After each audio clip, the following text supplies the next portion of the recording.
When 29 men from an expedition group known as the Jordan Party went in search of the treasures of the lost Blue Bucket Mine of Oregon, they didn't find it. But what they did find instead led to something so much better. We'll tell you all about it next on Ghost Towns and More.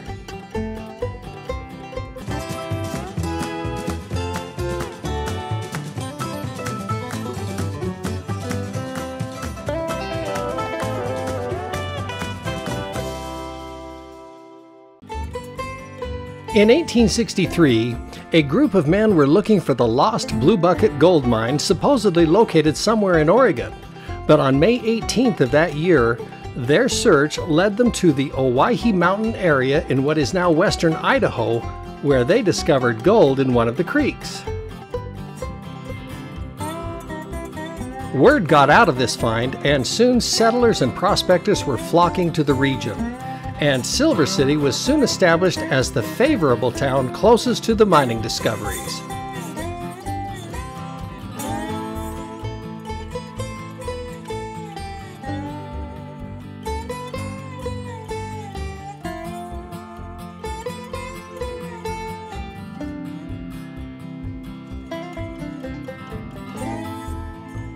Soon, Silver City had anywhere from 2,500 to 5,000 residents, as gold and silver were seemingly plentiful, with about 250 mines operating.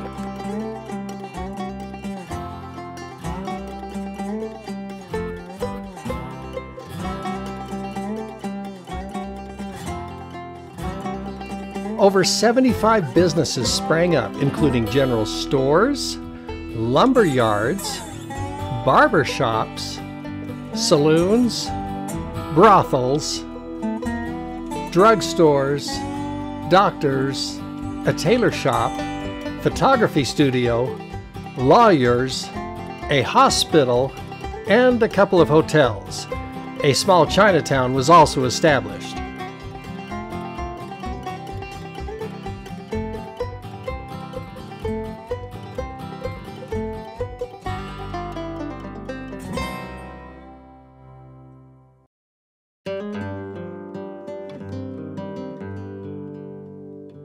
As would be expected with typical mining boomtowns, they had their fair share of troubles, some of which really got out of hand. With the multitude of mines and so much precious ore for the taking, there were bound to be disputes, but Silver City stands out as having some of the more serious clashes.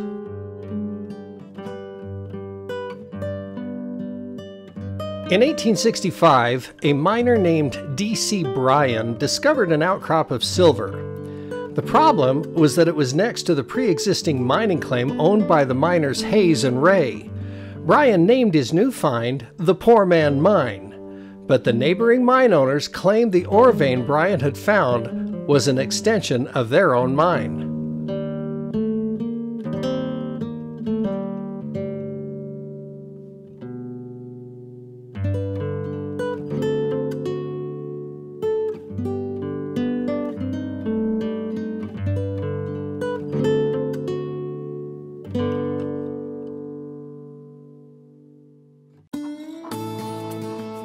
Conflict grew from threats to guns as Hayes and Ray tried to stop Bryan and his crew from mining any further. Bryan had a wooden fortress fence built around his claim and kept digging.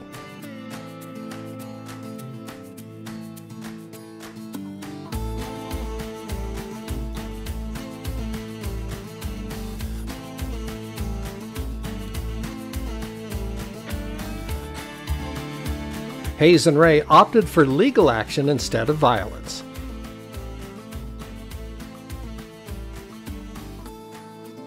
In the meantime, Bryan kept digging, with some reports claiming he knew he was trespassing, but kept on shoveling as fast as he could while the attorneys put together a case. In the 6 days it took for the attorneys to have a legal injunction against Bryan, he had managed to mine out $500,000 in ore before giving up and moving on. Hardly a poor man's mine.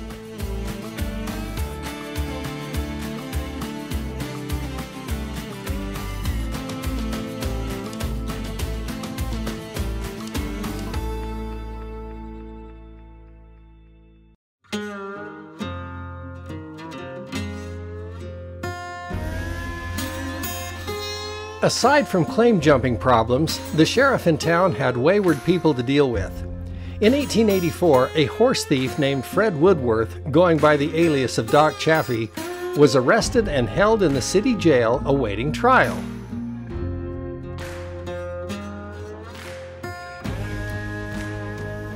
According to lore, Fred hated the fact that he was sharing a cell with a Chinese man and sought to find a way to get out. He thought by setting his mattress on fire it would get the sheriff's attention, but it caught the entire jail on fire instead. Both men perished in the flames.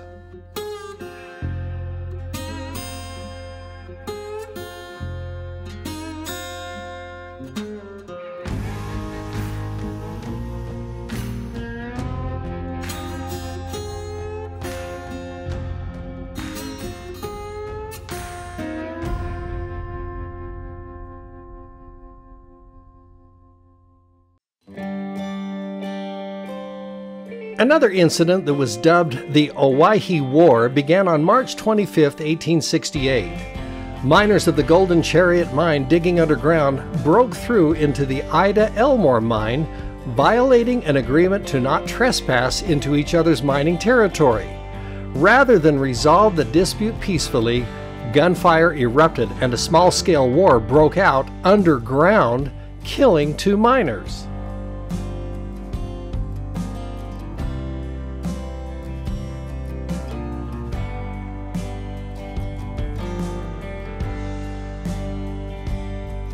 Town residents feared the conflict would spread up to the surface, creating a civil war in town.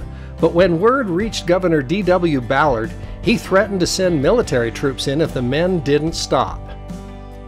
It didn't work.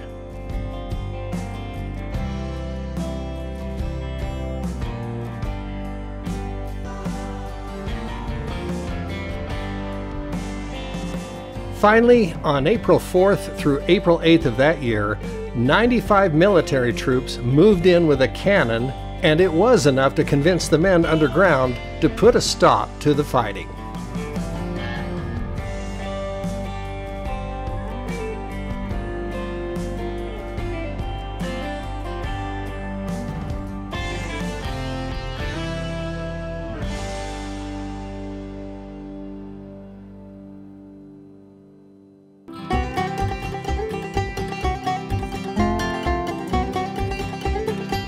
During Silver City's long mining run, the town continued to grow and had the first daily newspaper in Idaho called the Owyhee Avalanche, starting in 1874.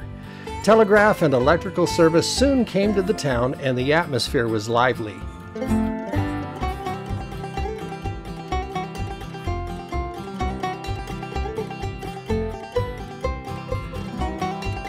The mines in Silver City had a long span of production lasting over 50 years.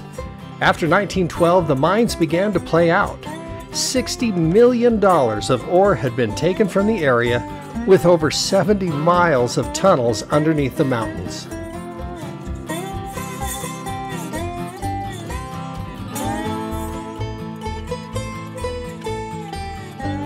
The town nearly became a complete ghost by 1940.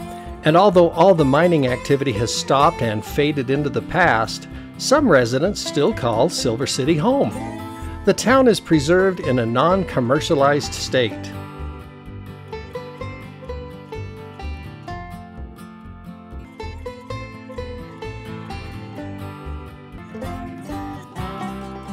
In visiting Silver City today, it is tucked so far back up in the mountains on remote gravel roads, it's hard to imagine how early settlers were able to bring materials in to build what was there. There are some small businesses for tourists to visit. Since Silver City is situated at the 6,200-foot elevation, it is best to visit during the warmer months, and the beautiful mountain setting will make your visit especially memorable. There are plenty of preserved buildings and homes to see, making this semi-ghost town one that you'll not want to miss.